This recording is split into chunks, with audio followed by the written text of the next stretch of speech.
Hello, everyone. Welcome to the Iron Circus Geek Show. I don't have a funny quote like Spike usually does. I'm Kel, managing editor at Iron Circus, and Spike is sick, so we have two guests this week.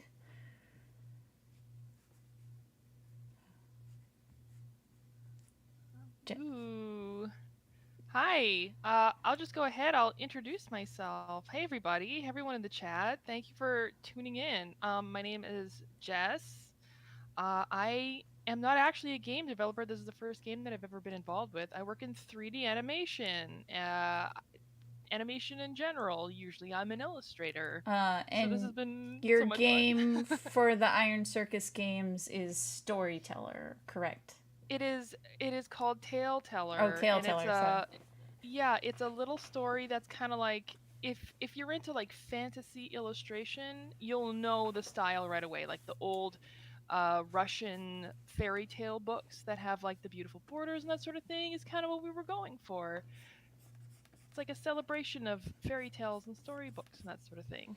And then we have another guest. Go ahead. Hello, I'm Ren. I work currently as a game designer at a VR company. Um, I've made a lot of games. I went crazy in college and did like a game jam like every other week. It was That's insane. so awesome.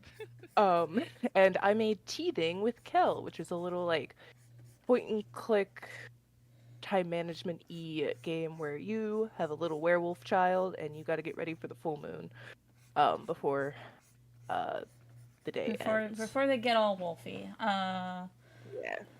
Um, well, I'm really proud of our little game. Yeah, it came together really well. Yeah. I had a lot of fun drawing that kid. Over and over again. I was less enamored with drawing the supermarket at the end. And all the fruit. Um, and uh, So, Ren, you said you've done a bunch of game jams. Tell us about games you've made. Oh my God, so many, so many. I almost all of the ones I've made are on my itch.io page. Um, but I think the first game I ever made was for a game jam called Global Game Jam in like 2018, Mm-hmm. I think. Um, which was a 48-hour jam, so we made it in 48 hours. It was like a 12-person team. None of us had made a game before. It was like our freshman year of college. We all thought we were hot shit because we're like, no one say dating sim. We're gonna make a dating sim. And then we made a horrible, horrible dating sim where you're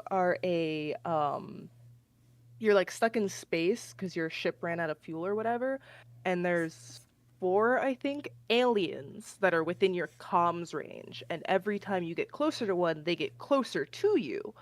And then whoever gets to you will be like the main love interest.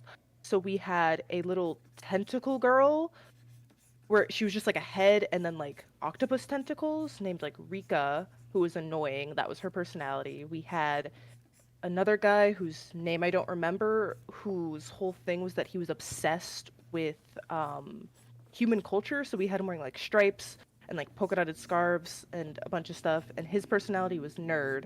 We had a jock who was just my friend's. Who was just my friend. The guy who wrote it, it was just like a direct correlation to who that person was. And then the character I wrote, whose name I also don't remember, was supposed to be like your classic emo boy with like your fun little emo profile picture, but his fun twist that is that he was a literal catfish alien and that he was so upset that he looked like a catfish that he would catfish you into thinking that he was a cute anime boy. And then when he shows up, he was just a catfish with a lip ring. Great. The game did not work. That was my first game we ever made. Uh, Many improvements since then. well, Jess, what is Tale Teller like about? You know, you said it's inspired by like fairy tale storybook stuff. Uh, but like, what was your thoughts while making it and coming up with the idea?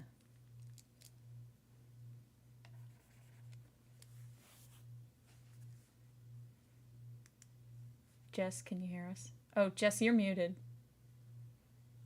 Sorry about that. I have a fan going, so I just wanted to make sure it wasn't blowing air. Oh, I can't hear it if that makes you feel better. Oh, that's great. That's awesome. So I mean, when we first started it, the story was actually completely different. It was a totally different story. It was originally like about a boy who has to enter this maze and to like regain honor for his family after this terrible disaster has befallen his village. Da, da, da, da. But we were like kind of struggling, like how are we gonna like be able to program something like this? How are we supposed to scale this to a point where it's like doable for a game jam? And we both kind of came together to come up with a completely different idea, totally different than this. And it's funny how it kind of shaped itself, because didn't really think about it this way, but the way you design a game, the way you program a game, the way that you think of features for a game really informs what the plot is going to be so much more than I ever thought. So much of what goes on in the game and the story that happens is because of the game and the game programming and game design, which I thought was so cool. I never thought like that would ever, factor into it as much as it did. That's the thing, like with games that I'm slightly biased against games that rely a lot on like cinematics. Because I was like, if it's a game, the gameplay should be more important, like to what's going on in the story and stuff.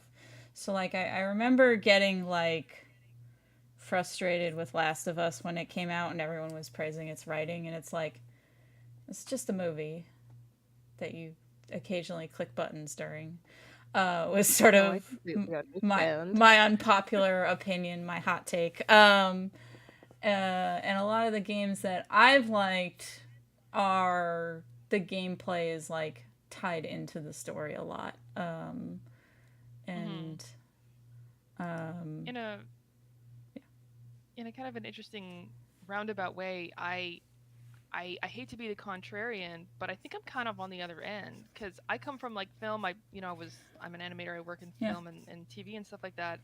So I'm very, very much involved with the narrative side of things. I think it's like, because I'm involved with narratives, it was like, well, this could have been a movie, like, and I would have liked it better if it was a movie. The thing is that when it comes down to it, a lot of these they couldn't, because like I've seen so many of these like quote unquote movie games where they're just like movies upon movies upon movie, right? But the huge part of this is the person who is like quote unquote playing the game or the movie or whatever is like the interactivity or being a part of it or being part of like the choices that happen, that sort of thing. So like a lot of these games are very narrative heavy, right? Like Telltale games are a great example of this. For example, I would love to work on something like that one day. I lean towards what Kel is saying too, because Jess, have you seen the Last of Us show? Yes. So like this is why I'm specifically saying The Last of Us, because like there's other stories with a narrative, and there's like, oh, you can make this decision or this decision and it affects the game. Like I'm in a big Baldur's Gate hole now that's consumed my life. I have all the brain worms for Baldur's Gate or tadpoles for Baldur's Gate.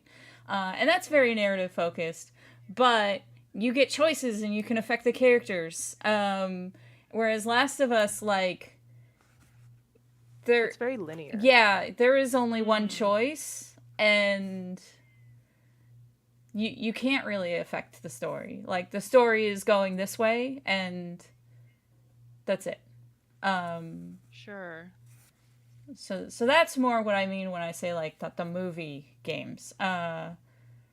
Because it's the ones where you're not getting a whole lot of... I feel like they lack the interactivity that I want from a game. Yeah, because I think like the new God of War games, like God of War 2017 and Ragnarok that Oh came my out a couple gosh, years ago, love those. I love the story of both those games. Absolutely I adore it. despise the gameplay. I would never play those games. I think they're so boring because of like similar stuff that Kel has said. It's a hot topic between me and my partner. Um, but like because I think God of War has a little more interactivity than The Last of Us did, because The Last of Us was kind of like story in between shooting Yeah. zombies. Because God of War has like mini puzzles and stuff. But even then, I'm just like, I am so much happier watching a streamer or someone else play this game so I can skip the big like gameplay parts and just like listen to the story and watch the story of it because I think it's a really great story. This is why I really love the kind of in between of these, like the walking simulators, where it's Hmm. like you are in the story, you're seeing it happen. It is a little railroaded. The story progresses as it's made to progress, but there's that element of interactivity where it's like you are being thrown into the middle of this, even if plot Hmm. happens around you as it's written to. You can explore, you can pick up stuff, you can choose which things to interact with, you can advance the plot quicker, or you can take your time, or you can talk to people, or you can get the little tiny lore tidbits from like items and stuff. I think Hmm. that's Yeah, uh, and I it may not be the same type of game as normal, but I love it. Like I have an I example. If you want to talk about it, I have an example about that I that do I loved like recently. what the games I like do sometimes get called walking simulators because I do like to explore. It is really like there are some games like Last of Us where I'm like this is just a movie with shooty bits in between. And Shooty yeah, bits. shooty bits. It was I forget where I saw it, but someone was talking about how people enjoying video games in different ways. Like some people like when they say why, it's because they like exploring or because they like management games or if they like narrative or if like they like skill sort of reflex things. So I forget like all the different ways that people say they usually enjoy games. And it's like after hearing the way people enjoy games get categorized like that, I like thought about it and I was like, I really like games where I explore. And I really like games where I'm a resource management nerd. The Oh I God. organizing love things the calms resource. me to no end. So I really like playing Don't Starve and Don't Starve Together because I was Oh, I like, love Don't Starve. yeah, because it's like, I mean, I always get a new place to explore, but I also have to manage my resources. So I get the best of what I want. Well, Yeah. I have a game that came out really recently that I think absolutely nails the perfect balance for me personally of all of these elements together. Hmm. If it's okay Yeah, for Yeah. me to talk Yeah. about something like Go ahead. that. yeah. Um very recently, like I guess it would be only like a couple weeks now, a game called came out called Still Wakes the Deep. Hmm. It is a horror game that is some people have said that it is kind of railroaded plot wise, but I think it actually kind of escapes that a little bit because you are free to do a lot. It tells you like what the best choice is to, what you want to do if you want to advance the plot, but you're free to very much, look around and advance the plot at your own pace. But like part of the story is the fact that this has nothing, like you don't get a say in what happens in the plot. It is happening around you. Regardless of what happens, this is going to happen around you. So you need to either be on board and save your ass while it happens, or you get swept up. And it's like, I think that's such a unique narrative decision. I mean, it may not sound like it has much, like there's much of a difference the way I'm saying it, but I think in the game, like when you actually play it, it really becomes apparent. Um like a lot of the game is the skill of the game comes in like the decisions that you make and how ambitious you are in advancing the plot, or if you're patient enough to just wait and see what happens. And it's like you have to be clever, and the best way to actually like play this game properly and advance is to kind of picture yourself in the middle of a horror film and what the choices the main character would probably make in that instance. And so you've kind of like automatically become the main character in this horror film. And I think the way they did it was really really clever. I hope they make more games like that.